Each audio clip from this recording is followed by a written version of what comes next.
Good morning dear student. आज हम lecture number 3 kinetic theory of gases का lecture number 3 करने जा रहे हैं। और इस लेक्चर नंबर 3 में आज हम मीन फ्री पाथ ये कंसेप्ट को अंडरस्टैंड करने जा रहे हैं।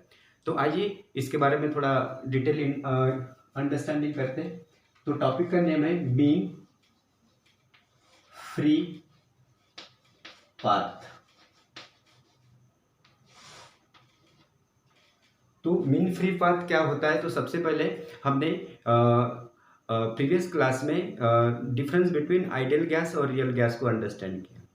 तो यहाँ से हमको ये पता चला कि जितने भी नंबर ऑफ मोलिक्यूल्स होते हैं, राइट ना, तो ये नंबर ऑफ मोलिक्यूल्स के पास वेलोसिटी होती है, राइट। और जब ये वेलोसिटी के साथ एक जगह से दूसरी जगह जाएंगे तब इनके पास लैम्डा होगा। लैम्डा मतलब फ्री पाथ, राइट ना। और एक जगह से दूसरी जगह जाएंगे या किसी एक जगह से दूसरी जगह किसी मॉलिक्यूल्स के ऊपर टकराएंगे तो एक जगह से दूसरी जगह जाने तक की इनको डिस्टेंस टाइम भी लगेगा।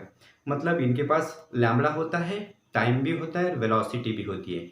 तो सबसे पहले हम क्या कर देते हैं कि मीन फ्री पाथ का डेफिनेशन क्या है इसको अंडरस्टैंड कर देते हैं। तो मीन फ्री पाथ के लिए हम क्या करेंगे कि एक जैसे कि एक कंटेनर होगा, उसमें गैस मॉलिक्यूल्स होंगे। तो गैस मॉलिक्यूल्स के पास वेलोसिटी होने के कारण और वो इधर उधर रैंडमली मूव करेगा तो उसमें जो नंबर ऑफ मॉलिक्यूल्स होंगे वो एक दूसरे के साथ कोलाइड करेंगे। एक मॉलिक्यूल दूसरे के ऊपर कोलाइड होगा, दूसरा तीसरे के ऊपर होगा। मतलब वहाँ पे जितने भी नंबर ऑफ मॉलिक्यूल्स है सारे के सारे एक दूसरे के ऊपर कोलाइड होंगे। तो ये वाली थ्योरी को अंडरस्टैंड करने के लिए तो हम सबसे पहले मीन फ्री पाथ को अंडरस्टैंड करेंगे, उसके डेफिनेशन समझेंगे, फिर उसी के आधार पे हम उसका एक फार्मूला बनाएंगे। और वहाँ पे कुछ ऐसी बेसिक इंट्रोडक्शन है, वो बेसिक नॉलेज है, वो आप लोगों को अंडरस्टैंड होगा आज के इस लेक्चर में। तो आइए सबसे पहले हम क्या कर देते हैं कि एक मॉलिक्यूल्स को कंसिडर कर लेता हूँ मैं। ये मॉलिक्यूल्स है और इस मॉलिक्यूल्स को लेके मैं स्टडी कराने वाला हूँ, तो इसको मैं रेफरेंस मॉलिक्यूल्स बोल लेता हूँ। तो ये रेफरेंस मॉलिक्यूल्स है। इस मॉलिक्यूल्स के पास वेलोसिटी होगी, राइट ना। तो इसके पास वेलोसिटी है, तो इस वेलोसिटी के साथ ये आगे बढ़ेगा। मान लो यहाँ पे एक दूसरा मॉलिक्यूल्स है, तो ये वाला मॉलिक्यूल जब यहाँ से जाएगा और इस वाले मॉलिक्यूल्स के ऊपर कोलाइड करेगा, तो कोलाइड करेगा तो 100% ये इधर मुड़ जाएगा, टर्न हो जाएगा, राइट ना। तो यहाँ पे भी मान लो एक मोलिक्यूल्स होगा, क्लियर। तो ये वाला मोलिक्यूल्स इसके ऊपर कोलाइड हुआ, फिर यहाँ से रास्ता चेंज करके मतलब डायरेक्शन चेंज हुआ, तो यहाँ पे एक मोलिक्यूल्स था, इसके ऊपर भी ये कोलाइड हुआ। ऐसा मान लो फिर यहाँ से इधर चला गया, इसके ऊपर कोलाइड हुआ, इधर चला गया, इसके ऊपर कोलाइड हुआ, इधर किधर भी जा सकता है, मतलब ये रैंडमली मोशन कर सकता है। तो देखो ये वाला मोलिक्यूल्स जो रेफरेंस मोलिक्यूल्स था, राइट ना, रेफरेंस मोलिक्यूल, रेफरेंस मोलिक्यूल्स, तो ये रेफरेंस मोलिक्यूल्स इसके ऊपर कोलाइड हुआ, तो ये जो रास्ता है इसको बोलते हैं लैम्डा। अभी बहुत सारे लैम्डा है, ये भी लैम्डा है, ये एक रास्ता है, ये भी लैम्डा है, ये भी लैम्डा है, तो ये भी लैम्डा, क्योंकि फ्री पाथ को हम लैम्डा डिनोट करते हैं। तो ये भी लैम्डा होगा, ये भी लैम्डा, तो हम इसका नाम लैम्डा 1, लैम्डा 2, लैम्डा 3 और इसका dot dot dot lambda n घोषित कर देते हैं, मतलब नंबर ऑफ लैम्डास। ओके। तो फ्री पाथ का मतलब क्या होता है? सबसे पहले हम डेफिनेशन पढ़ लेते हैं फ्री पाथ। फ्री पाथ मतलब क्या होता है? तो फ्री पाथ का डेफिनेशन क्या होगा? फ्री पाथ मतलब ये जो मॉलिक्यूल्स है इस मॉलिक्यूल्स को टकराएगा, तो टकराने के लिए ये यहाँ से गुजरेगा।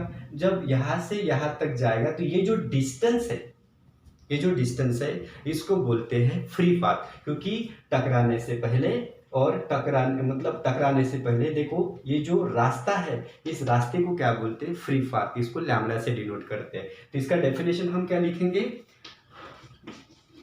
The distance travel by the distance traveled by the molecules, the distance traveled by the molecule, ये वाला मोलिक्यूल जो भी डिस्टेंस ट्रैवल करेगा यहाँ से यहाँ तक के, तो ये वाला जो रास्ता है इन दोनों के बीच का, ये दोनों के बीच का, इसको फ्री पाथ बोलते हैं। इसको क्या बोलते हैं? Free path.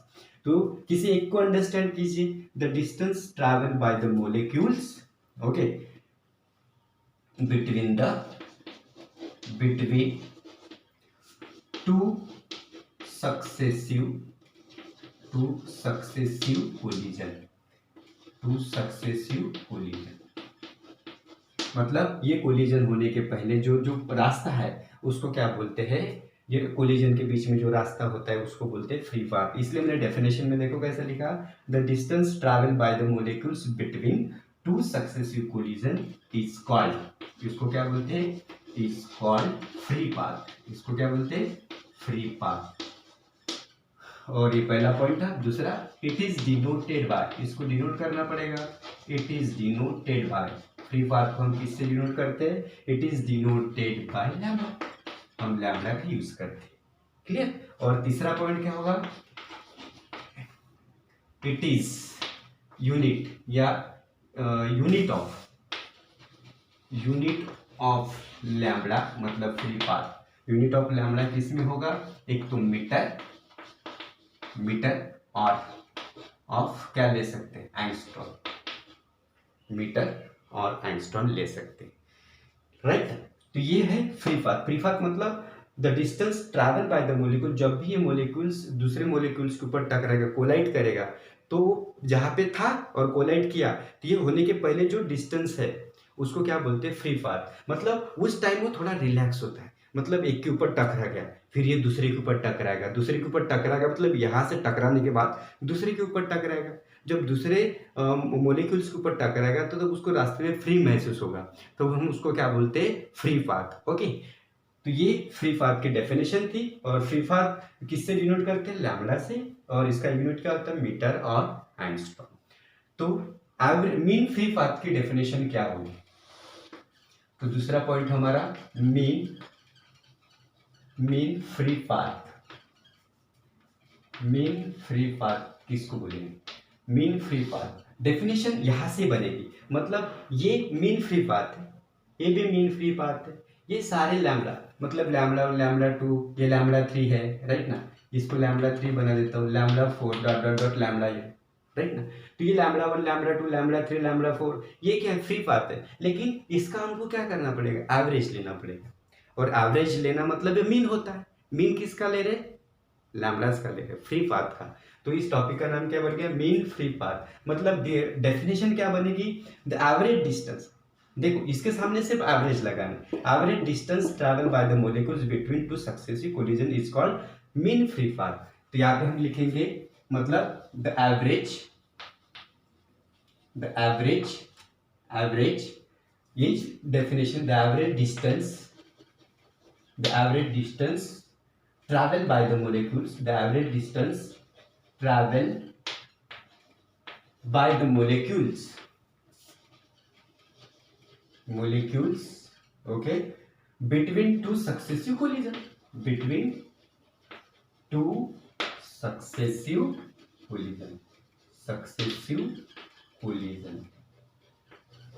is called mean, उसका हम क्या ले रहे हैं, mean free path, is called mean free path.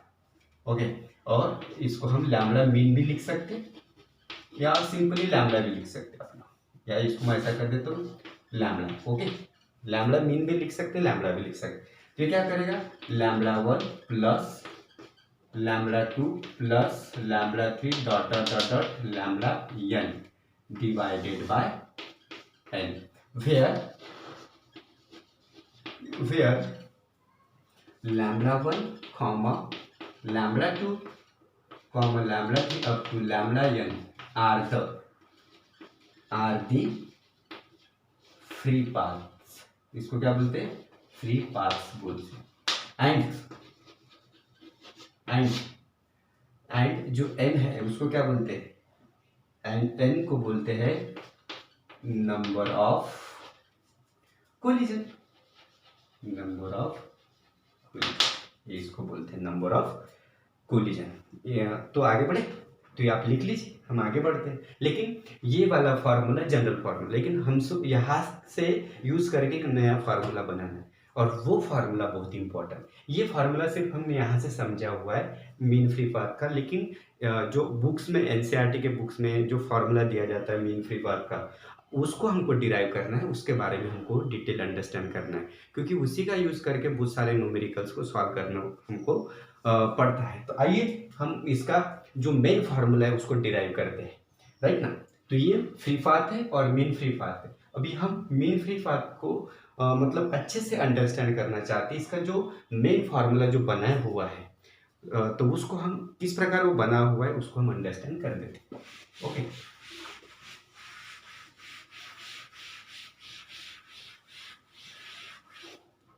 तो देखो यहाँ पे हमको ये समझना पड़ेगा, कुछ एक मैं इमेजिनरी एक सिलेंडर में यहाँ पे बना देता हूँ और ऐसा कंसिडर कर देता हूँ कि इस इमेजिनरी सिलेंडर में कुछ गैस मोलिक्यूल्स मैंने भर दिए। ओके, तो देखो ये एक इमेजिनरी सिलेंडर रहेगा, एक इमेजिनरी सिलेंडर है, राइट ना। इमेजिनरी सिलेंडर, एक एक्सिस आपको जो बोलना है बोल सकते हो, एक इमेजिनरी सिलेंडर, और ये इसका क्या है, ये इसका क्या है, रेडियस। यहाँ पे डी मैंने रेडियस ऑफ द सिलेंडर बोला हुआ है, राइट ना। और यहाँ पे कुछ पार्टिकल्स, देखो ये वाला पार्टिकल्स, यहाँ पे एक पार्टिकल्स है, यहाँ पे एक पार्टिकल्स, कुछ बाहर हो सकते हैं क्योंकि इमेजिनरी है, ये सिलेंडर इमेजिनरी है। ओके, इसमें बहुत सारे नंबर ऑफ गैस मोलिक्यूल्स मैंने भरे हुए हैं, ये मोलिक्यूल्स ऐसे आपको यहाँ पे दिखेंगे।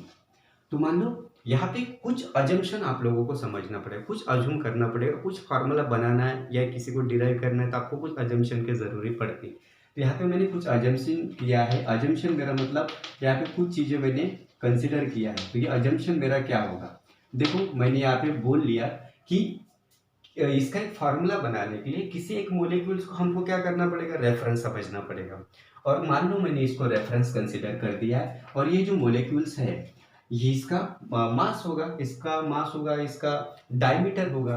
तो इसका जो मोलिक्यूल्स है इसका डायमीटर मान लो डी है, इसका डायमीटर कितना है, डी। ये जो डी दिया है ये डायमीटर ऑफ द मोलिक्यूल्स है, तो राइट ना। तो यहाँ पे मैं मान लेता हूँ D, D is the diameter, d is the diameter, d is the diameter of molecules, d is the diameter of molecules।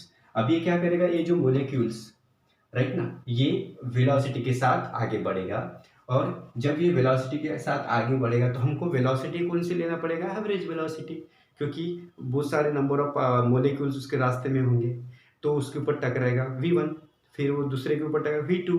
तो हम एक काम कर लेते हैं, जब वो रेफरेंस जो रेफरेंस मोलिक्यूल से यहाँ से जाएगा विथ वेलोसिटी v के साथ, हम वो एवरेज वेलोसिटी लेंगे। ओके, तो एवरेज वेलोसिटी हम किससे डिनोट करेंगे, यहाँ पे लिख लेता हूँ, व्हेन रेफरेंस, जो जो चीजें हमको चाहिए यहाँ पे लिख लेता हूँ, व्हेन रेफरेंस मोलिक्यूल्स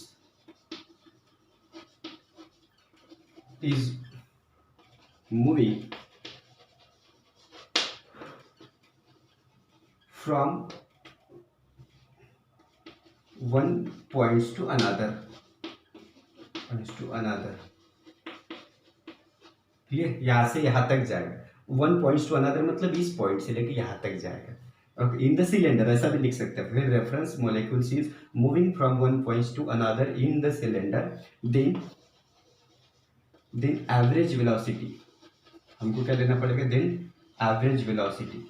ये कुछ चीजें हमको समझना पड़ेगा, एवरेज वेलोसिटी, तो ये तो अजम्पशन है लेकिन ये रियलिटी है, राइट ना। तो इसमें हम समझ रहे, देन एवरेज वेलोसिटी v, ये वहां पे लगेगा। तो अजम्पशन के तौर पे हमको क्या कंसिडर करना है, तो ये अजम्पशन हमारा तीसरा पॉइंट होगा। मान लो कि इसको हम क्या कर देते हैं, ये वाला पार्टिकल मोशन कंसिडर कर देते, कंसिडरेशन मतलब ये हमारा या अजम्पशन रहेगा। यहाँ पे कंसिडर, ये जितने भी मोलिक्यूल्स आपको दिख रहे हैं इनके पास भी डायमीटर डी है, इसके पास भी डी है, सबके पास डायमीटर डी। तो ये जितने भी नंबर ऑफ मोलिक्यूल्स दिख रहे हैं एक्सेप्ट रेफरेंस मोलिक्यूल्स, तो ये सारे मोलिक्यूल्स हमको रेस्ट में कंसिडर करना है, यही हमारा अजम्पशन। कैसे कंसिडर करना है, रेस्ट में। तो consider all the molecules, consider all the molecules, जितने भी मोलिक्यूल्स है, all the molecules is at, all the molecules is at rest except reference except reference molecules. और अब ऐसा क्यों कर रहे हैं हम लोग, हम ऐसा क्यों कर रहे हैं, क्योंकि हमको इसका एग्जैक्ट फार्मूला हमको निकालना है। तो वो फार्मूला निकालने के लिए हमको ये अजम्पशन की ज़रूरत पड़ेगी, और किसी एक मॉलिक्यूल्स को स्टडी करेंगे तो बाकी का हमको मिल जाएगा। तो हमने क्या किया, ये हमारा अजम्पशन है, ये जो अजम्पशन लिखा था ये है। अजम्पशन कर लो कि consider all the molecule is at rest except reference molecules.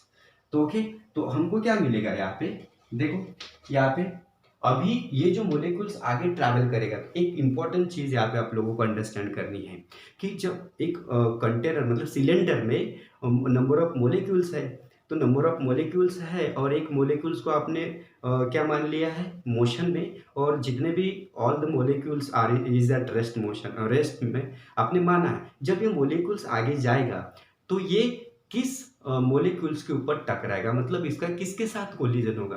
तो ये इंपॉर्टेंट चीज़ है, आप लोग समझ लीजिए। ये वाला इसका डायमीटर है डी। जब ये मोलिक्यूल्स आगे जाएगा, मान लो यहाँ पे एक मोलिक्यूल्स होगा, राइट ना, ये वाला मोलिक्यूल्स होगा और ये मोलिक्यूल और इसका ये वाला पूरा डायमीटर है डी। जब ये मोलिक्यूल्स का डायमीटर डी है और ये भी मोलिक्यूल्स का डायमीटर डी है, जब ये आगे जाएगा वेलोसिटी के साथ, जब ये मान लो यहाँ पे गया, इसको मैं मिटा देता हूँ, ये वाला मोलिक्यूल्स चलते चलते यहाँ पे आ गया, तो देखो यहाँ इसका सेंटर, ये वाला जो अनादर जो मोलिक्यूल्स था रेस्ट में कंसिडर किया था हमने, और ये वाला मूविंग वाला रेफरेंस मोलिक्यूल्स जब आगे जा रहा है वेलोसिटी v के साथ, तो इस मोलिक्यूल्स का सेंटर और इस रेफरेंस मोलिक्यूल का सेंटर, इन दोनों का डिस्टेंस कितना होना चाहिए, d होना चाहिए। जब d होगा या लेस देन d होगा तब उन दोनों का कोलिजन होगा, मतलब वो रेफरेंस मोलिक्यूल्स उसके ऊपर कोलाइड होगा, तभी कोलिजन होगा। मतलब अगर वो d बड़ा हो जाएगा, मतलब ये वाला अनादर मोलिक्यूल्स है और ये रेफरेंस मोलिक्यूल जब यहाँ से जाएगा तब ये इसका डिस्टेंस ज़्यादा है, डिस्टेंस ज़्यादा है मतलब वो कोलिजन नहीं कर पाएगा। लेकिन ये मोलिक्यूल्स यहाँ होगा और ये यहाँ से जा रहा, तो इसको ये क्या करेगा, कोलाइड करेगा।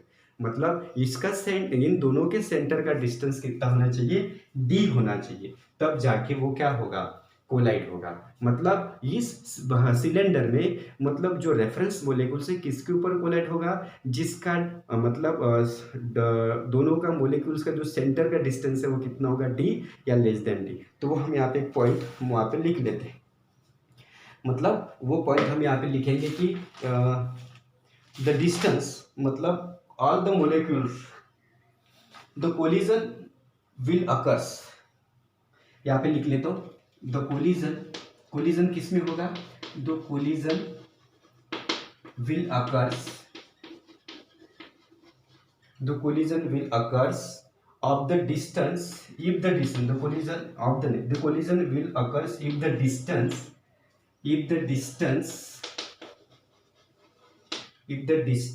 between the center of molecule, if the distance between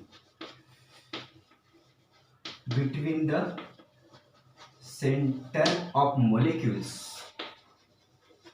center of molecules is d or less than d। ये क्या होना चाहिए, मतलब डिस्टेंस d होना चाहिए और लेस देन d होना चाहिए, तब जाके ये क्या होगा, मतलब ये कोलिजन हो सकता है। मतलब the collision will occurs if the distance between the centre of molecules, two molecules, the centre of molecules is d और लेस देन d, तभी ये कोलिजन हो सकता है, अदरवाइज ये कोलिजन होगा नहीं। तो यहाँ पे बच्चों ये बहुत इंपॉर्टेंट पॉइंट था और इसी को मुझे डिस्कस करना था, राइट ना। तो आगे हम बढ़ते हैं, कुछ चीज़ें हैं यहाँ पे, इधर लिख लेता हूँ मैं।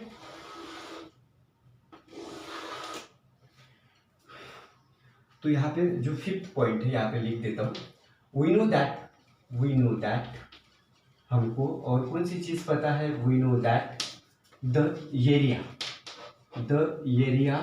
Of cylinder, we know that the area of cylinder का एरिया क्या होता है, पाई आर स्क्वायर, राइट ना, पाई आर स्क्वायर, सिलेंडर का area pi R square, clear.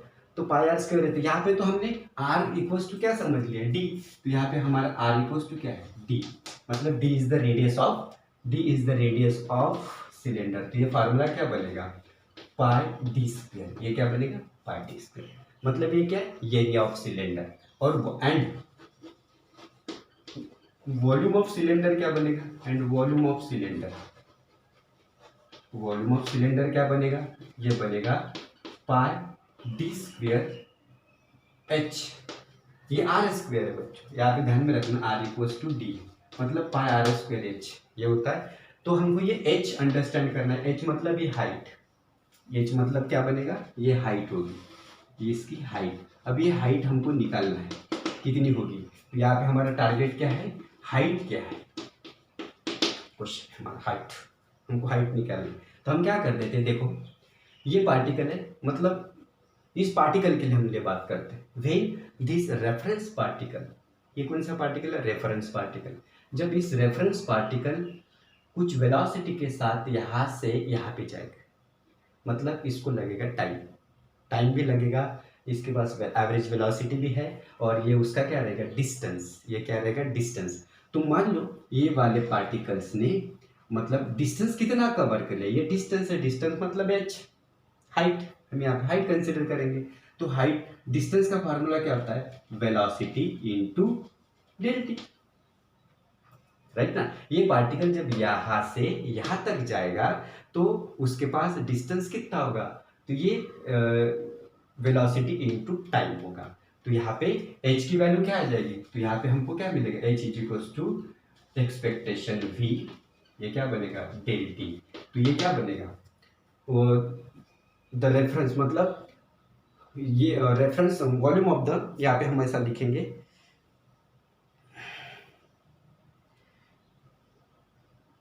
Volume covered by the reference molecules. Okay, यहाँ पे हम लिखेंगे, तो यहाँ पे क्या लिखेंगे, volume, volume covered, volume covered by the, volume covered by the reference molecules, volume covered by the reference molecule,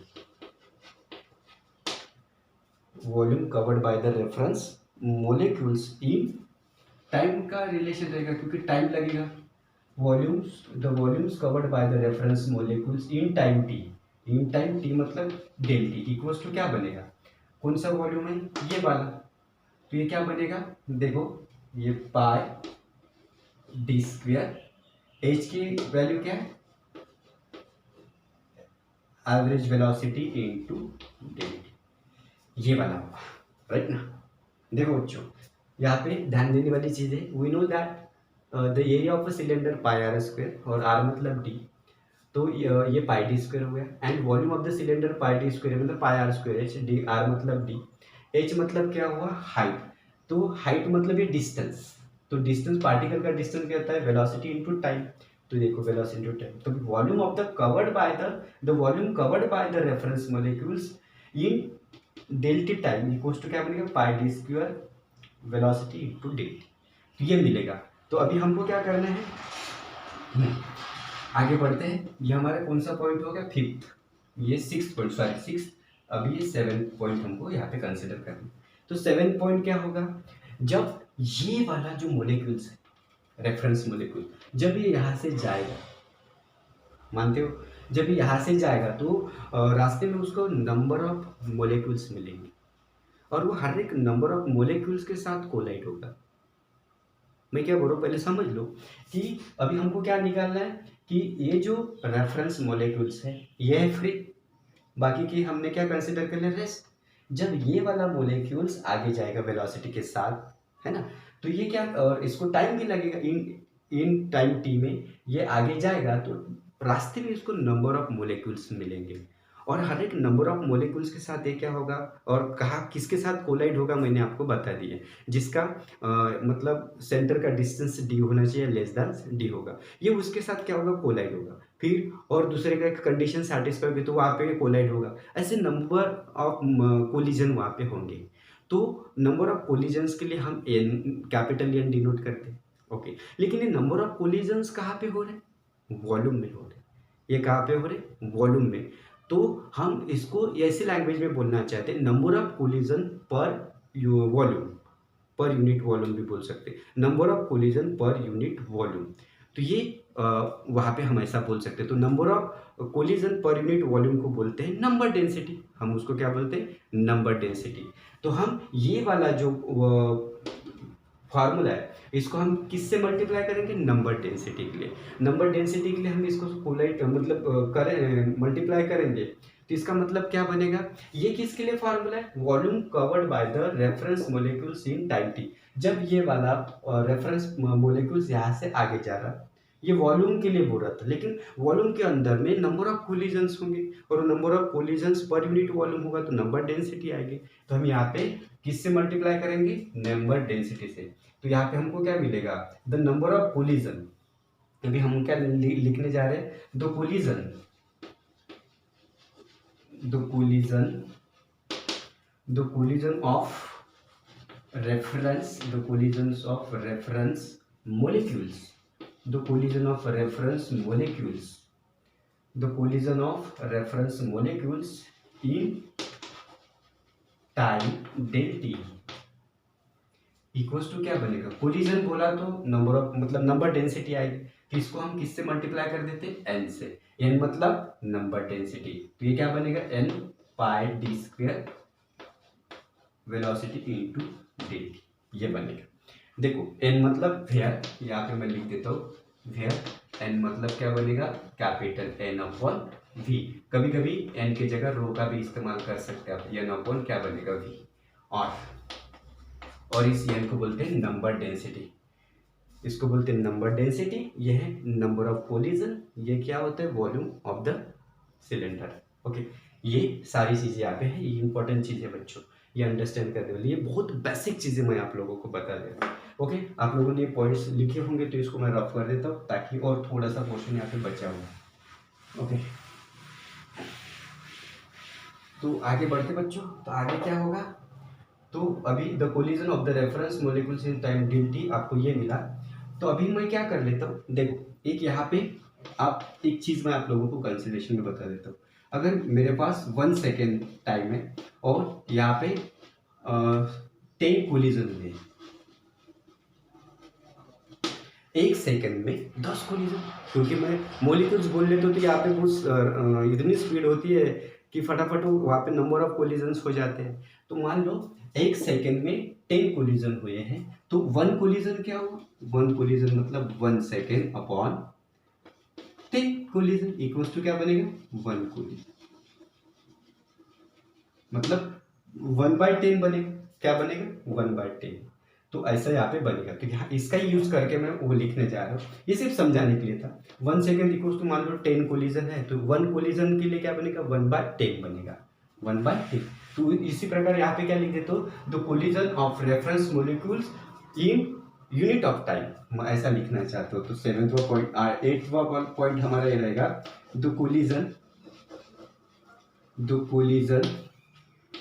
of reference molecules, the collisions of reference molecule, the collisions of reference molecules in unit of time, in unit of time। तो ये क्या बनेगा, unit of time में, तो ये ऐसा हो जाएगा, ये देखो डेल्टी अपॉन, क्योंकि ये चीज़ डेल्टी थी, ये पूरी की पूरी टर्म नीचे आ जाएगी, तो ये क्या बनेगा, delta t into pi d square v delta t, sorry ये डेल्टी नहीं है, ओके ये डेल्टी था, और ये सारी की सारी चीज़ें इधर आ गई। तो क्या अभी मैंने इसके पहले एक कंसेप्ट बता दिया कि 1 सेकेंड इक्वल्स टू 10 कोलिजन, तो 1 कोलिजन जो तो 10 नीचे आ गया, तो ये देखो ये वाली चीज़ें नीचे आ गई, तो ये डेल्टी यहाँ पे मिल गया, तो ये डेल्टी कट गया। तो यहाँ पे क्या बचा, equals to the collision of reference molecule in time tau, इसको हम किससे डिनोट करते थे, टॉ से डिनोट कर देते हैं, और ये क्या बन गया, 1 अपॉन टॉ मतलब रिलैक्सेशन टाइम, तो ये क्या बनेगा, पाई डी स्क्वायर वी, इतना हमको मिला।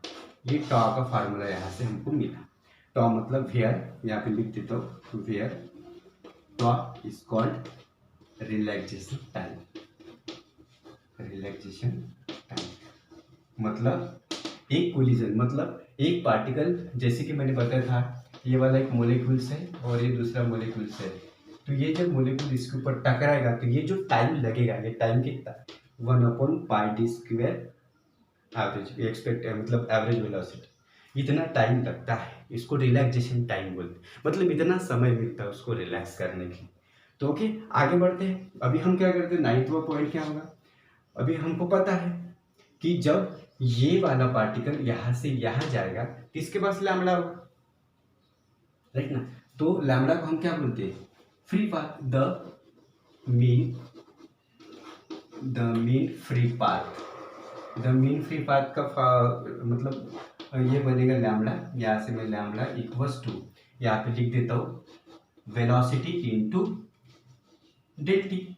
डेल टी मतलब ये रिलैक्सेशन टाइम, जब ये यहाँ से यहाँ पे जाएगा तो ये लैम्बडा तो लैम्बडा है तो ये इसके पास ये रिलैक्सेशन टाइम है टॉ, और ये वेलोसिटी, तो ये वेलोसिटी इंटू टॉ कर देता हूँ और यहाँ पे टॉ की वैल्यू पुट कर देता हूँ। तो लैम्बडा इक्वल्स टू क्या मिलेगा, यहाँ पे v, और टॉ की वैल्यू क्या है 1/πd², v ये होगा। तो यहाँ से ये v कट जाएगा तो लैम्बडा इक्वल्स टू क्या मिलेगा आप लोगों को 1/πd², ये मिला, राइट। ये आपको मिला बच्चों πd²। आपने यन नहीं लिखा, यन यहाँ पे एक चीज छूट गई, तो यहाँ पे यन चाहिए, यन, राइट ना। तो यहाँ पे क्या चाहिए, एन, ये वाली चीज एन थी, ये एन चाहिए, राइट ना। तो ये एन यहाँ पे हम लोगों को मिल गया lambda 1/n lambda d²। Okay, तो ये वाला फ्री मीन पाथ का फार्मूला था। तो लेकिन ये वाला फार्मूला है, तो ये फार्मूला कैसे बने बच्चों, ये फार्मूला किसके लिए था, एक रेफरेंस मॉलिक्यूल्स था, मतलब ये मोशन में था और ऑल द पार्टिकल्स कैसे थे, रेस्ट में थे। लेकिन रियलिटी में ऐसा नहीं होता है, वो हमने कंसिडरेशन माना था, अजम्पशन माना था, लेकिन रियलिटी में ऐसा होता नहीं है। रियलिटी में सारे के सारे जो मॉलिक्यूल्स होते हैं वो मोशन में होते हैं। मतलब ये हमको एक का निकालने के लिए हमको ये अजम्पशन किया था, लेकिन एक्चुअली में जो सबके लिए होता है, मतलब इफ, यहाँ पे मिटा देता हूँ, if other molecules are in motion, मैं ऐसा बोल देता हूँ यहाँ पे, इफ अदर मोलिक्यूल्स, अगर मैं बोल दूँ कि यहाँ पे 10 पॉइंट मेरा ये बनेगा, इफ अदर्स मोलिक्यूल्स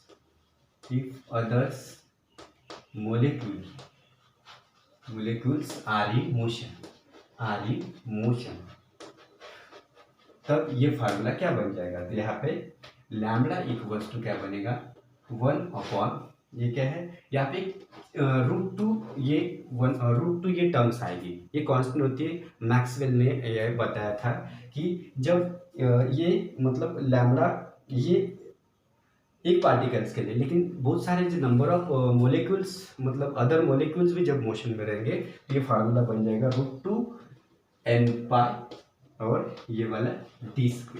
तो ये वाला फार्मूला है बच्चों, और इसी का यूज करके आपको बहुत सारे न्यूमेरिकल सॉल्व करना है। एनसीईआरटी की बुक में, इन एनसीईआरटी या जो भी बुक होगा उसमें यहाँ पे एक बताया है कि ये n मतलब वहाँ पे रो होता है, मैंने इसके पहले भी बता दिया है, रो मतलब यहाँ पे n। तो मान लो n की वैल्यू मैंने क्या बताई थी, n/v, तो ये क्या बनेगा, रो इक्वल्स टू n/v बन जाएगा, ऐसा लिख सकते हैं हम लोग। फिर लैम्बडा इक्वल्स टू फार्मूला क्या बन जाएगा 1/√2πd², n/v, ये वाला फार्मूला है मीन फ्री पाथ का। This is the formula of mean free path, this is the very important formula, very important formula. तो ये आज का कंसेप्ट था बच्चों, हमको यहाँ तक के पढ़ना था। ओके, तो ये फार्मूला बहुत इंपॉर्टेंट होता है न्यूमेरिकल सॉल्व करने के लिए। और यहाँ पे रो मतलब नंबर डेंसिटी, या आप इसको n से भी लिख सकते हैं। यहाँ पे n का टर्म्स है, यहाँ पे रो के टर्म मतलब n/v के टर्म्स में फार्मूला लिखा हुआ है, राइट ना। तो यहाँ तक ये आज के मतलब लेक्चर नंबर 3 था। ओके बच्चों, यहाँ पे मैं स्टॉप हो जाता हूँ, अगला लेक्चर देखेंगे इसके नेक्स्ट वीडियो में। Okay, thank you.